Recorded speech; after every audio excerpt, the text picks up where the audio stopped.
pandemic jumping on top of multiple epidemics already in our community. And somebody needed to step up and sound the alarm. And just for using this platform in this way, just grateful for a vehicle and a platform to be unapologetically Black. What if the person you trusted to lead your community through a crisis was hiding a dark secret? In 2020, as COVID-19 ravaged Black communities, Diddy Combs stepped up, hosting a star-studded town hall that earned him accolades from top politicians. But behind the facade of leadership and concern, allegations suggest a sinister reality was unfolding. We're about to explore how Diddy's public image as a community pillar crumbled under the weight of federal charges, leaving his supporters stunned and searching for answers. Before we move on, I'd like to ask you a small favor. If you appreciate this content, please take a second to like this video and subscribe to our channel. It makes such a huge difference to us. Thank you so much. Now, back to the video. As COVID-19 swept across America in early 2020, it quickly became apparent that Black communities were being hit hardest. Death rates soared, and the need for decisive action grew more urgent by the day. In this time of crisis, an unexpected leader emerged from the world of hip-hop and business, Diddy Combs. On April 9th, 2020, Diddy hosted a virtual town hall that would catapult him into the spotlight as a community advocate. The event, titled State of Emergency, the State of Black America, and Coronavirus, brought together an impressive roster of political heavyweights, activists, and medical experts. Senators Kamala Harris and Cory, Representative Alexandria Ocasio-Cortez, and Reverend Al Sharpton were among the high-profile attendees who lent their voices to the cause. The town hall addressed critical issues facing Black Americans during the pandemic, from healthcare disparities to economic challenges. Diddy's ability to convene such influential figures and facilitate a meaningful discussion earned him widespread praise. Pandemic jumping on top of multiple epidemics already in our community. And somebody needed to step up and sound the alarm. Kamala Harris, who would later become vice president, commended Diddy's leadership, saying, "I want to thank you, Diddy, for bringing us together." Hey everybody, it's good to be with you this evening. I want to thank you because you always have a way of convening and bringing folks together. This is what leadership looks like. Alexandria Ocasio-Cortez echoed this sentiment, expressing gratitude for the platform Diddy had created. "Thank you for bringing us all together and for uplifting the voices of Black Americans at this time," she said during the event. The Reverend Al Sharpton went even further, hailing Diddy as a crucial voice in the fight against racial injustice. "We're going to have to stand together and fight," Sharpton declared, positioning Diddy at the forefront of this battle. I had a chance to spend time with Diddy. The passion and the love that this brother has for our survival, for our success, for our thriving, and our growth is unmatched. But it couldn't have been a more timely way of bringing us together.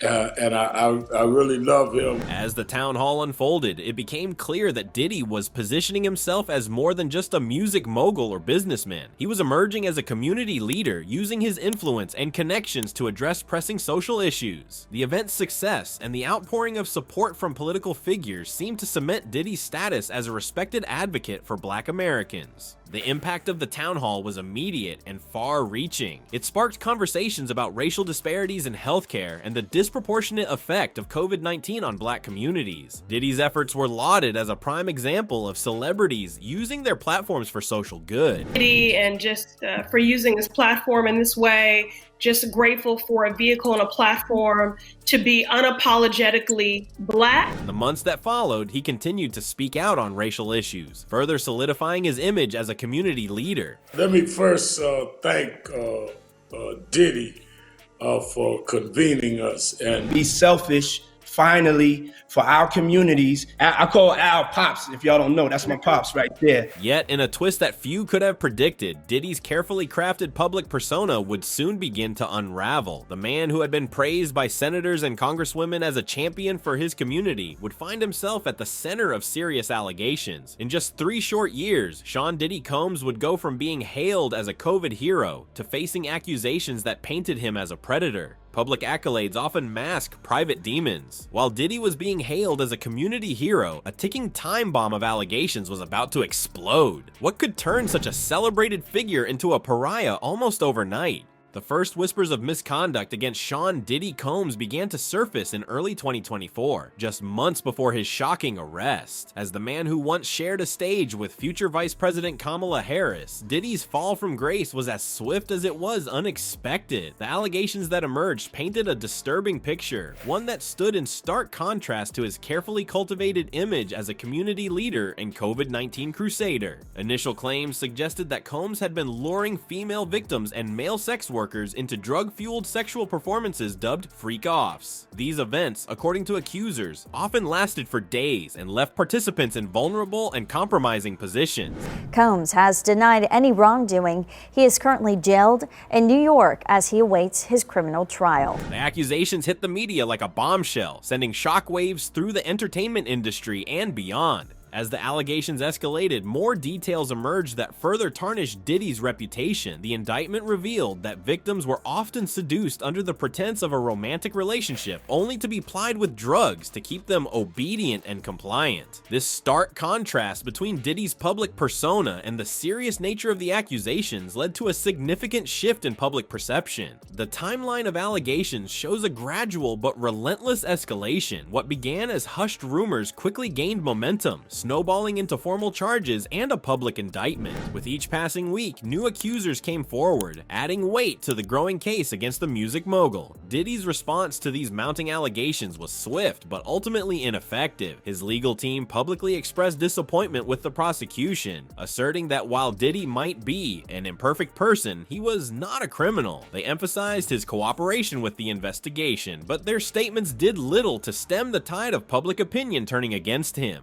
Despite the denials and attempts to maintain his image, the accusations continued to mount. The media's portrayal of Diddy shifted dramatically from celebrated figure to alleged predator, reflecting a growing skepticism about celebrity endorsements in politics and the danger of putting public figures on pedestals. As the allegations piled up and public scrutiny intensified, it became clear that Diddy's empire was beginning to crumble. The man who once commanded respect from political leaders and community activists now found himself at the center of a criminal investigation that threatened to destroy everything he had built. The indictment alleges that Combs abused and exploited women and other people for years, and in a variety of ways. In the world of hip-hop, image is everything. But on that spring day in 2024, as federal agents swarmed Diddy's lavish estates, the line between perception and reality was about to blur. What everyday items, when discovered in massive quantities, would transform from innocuous to incriminating in the blink of an eye.